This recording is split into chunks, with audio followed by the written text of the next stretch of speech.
Il a pris ma vie en échange. Elle n'avait que 4 ans quand son père est mort. Sa mère, pauvre mais courageuse, a tout sacrifié pour l'envoyer à l'école. Contre toute attente, elle a réussi son bac. Et c'était le moment de venir à l'université pour poursuivre les études. Là, tout semblait enfin sourire. Un après-midi, en sortant des cours, elle croise un homme sur le chemin. Il était dans une voiture luxueuse. Son apparence semble élégante, pas n'importe lequel, un milliardaire. Désolé de vous déranger, demoiselle. Pour retrouver la grande voie? La monsieur, celle-ci à gauche. Merci. C'est quel nom déjà? Moi c'est Charles et vous? Naline. Ça vous dérange si j'ai votre numéro? Sans souci. Elle donnant le numéro et prit son chemin. 3 jours après, Naline dans son appartement jetant quelques coups d'œil sur cour, et soudain son téléphone sonna. Salut Naline, c'est Charles. Bonjour monsieur Charles. Comment portez-vous? Très bien. J'aimerais revoir cette fille si splendide. Naline, j'aimerais te revoir ce soir. D'accord monsieur, sans souci. Merci, je t'envoie l'adresse tout de suite. Puis il raccrocha. Ce soir-là, Charles l'invita dans un restaurant non loin de la ville où était logée Naline. Dès son arrivée, Charles était déjà là. Bonsoir monsieur Charles, bienvenue.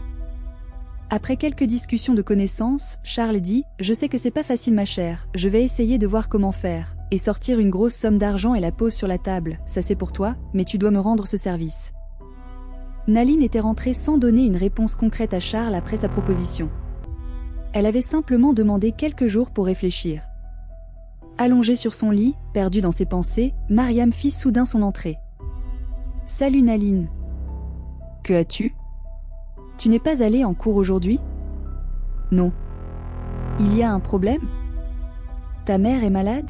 Non, je suis juste fatiguée et j'ai un truc qui me tourne dans la tête. » Mariam la fixa un instant, puis esquissa un sourire malin. « Je peux deviner, si ce n'est pas l'amour qui te ronge, alors qu'est-ce que ça peut bien être ? Non Mariam.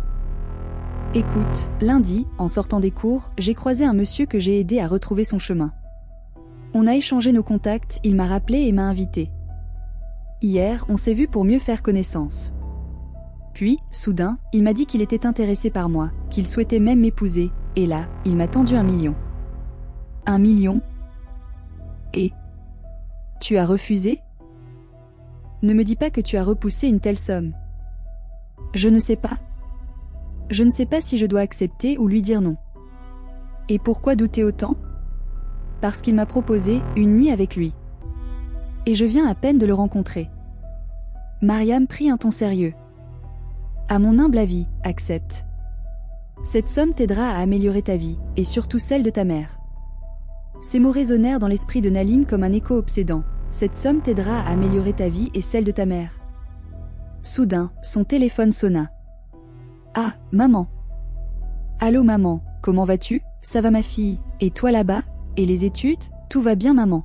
D'accord, je voulais juste entendre ta voix. Merci maman, prends bien soin de toi. Prends soin de toi aussi, ma fille. Puis l'appel s'interrompit. Naline soupira et murmura. Je vais m'apprêter pour l'école. En route, son téléphone sonna de nouveau. Cette fois-ci, c'était Charles. Bonsoir monsieur Charles. Bonsoir Naline, j'aimerais avoir de tes nouvelles. Est-ce que tu es bien rentrée hier ? J'étais occupée, je n'ai pas pu t'appeler ce matin. Oui, tout va bien, je suis bien rentrée. Alors, as-tu fini de réfléchir ? Parce que si tu n'es pas intéressée, je préfère trouver quelqu'un d'autre. Un silence lourd s'installa. Naline resta figée, incapable de répondre. On n'entendait que le bruit de sa respiration qui passait dans le micro. Mais la phrase de Mariam résonna encore plus fort dans sa tête. Cette somme t'aidera à améliorer ta vie et celle de ta mère. Finalement, d'une voix tremblante, elle dit « D'accord. » Charles, ravi, répondit aussitôt. « Super. Bravo Naline, je viens te chercher ce soir ou je t'envoie la localisation ?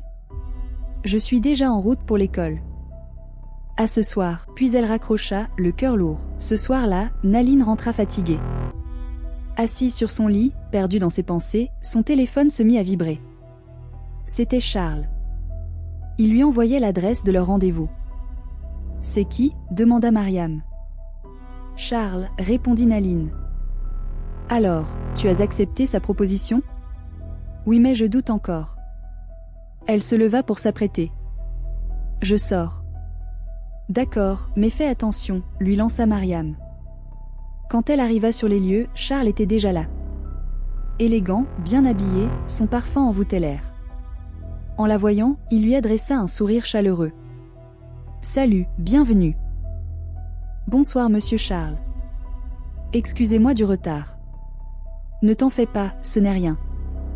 La soirée se déroula dans la bonne humeur, entre discussions et verres partagés. Finalement, ils terminèrent la nuit dans un hôtel, loin de la ville. Au petit matin, Naline se réveilla seule. Charles avait disparu. Elle pensa d'abord qu'il était dans la salle de bain et se recoucha. Mais après quelques minutes, le silence persistant l'inquiéta. Charles. Monsieur Charles. Aucune réponse.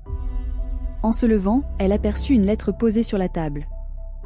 Bonjour Naline, une urgence m'a obligée à partir tôt. J'ai réglé la chambre. Rentre tranquillement. Ce soir, je viendrai te voir pour l'argent. Charles. De retour à la maison, épuisée, elle trouva Mariam qui l'accueillit avec un sourire amusé. Alors ? Tu as aimé ? Tu as même passé la nuit là-bas. Je ne sais même pas comment c'est arrivé, murmura Naline. Le soir, elle attendit Charles. Mais il ne vint pas. Pas de message, pas d'appel. Elle tenta de le joindre, sans succès. Peut-être qu'il est occupé, je réessayerai demain, pensa-t-elle. Mais le lendemain, rien. Charles restait injoignable, comme s'il avait disparu. Le soir venu, Naline commença à se sentir mal. Une violente migraine la cloua au lit. Puis, une odeur atroce monta de son propre corps. Sa chair se mit à se décomposer, laissant apparaître des larves grouillantes. Mariam, paniquée, courut prévenir la police. Elle expliqua que sa sœur avait rencontré un certain Charles, qui prétendait habiter le quartier. Mais après vérification, les agents découvrirent qu'aucun Charles correspondant n'y résidait. Aucune trace. Aucun numéro. Rien. Naline sur son lit luttait entre la vie et la mort, prisonnière d'un mystère effroyable qui venait de sceller son destin.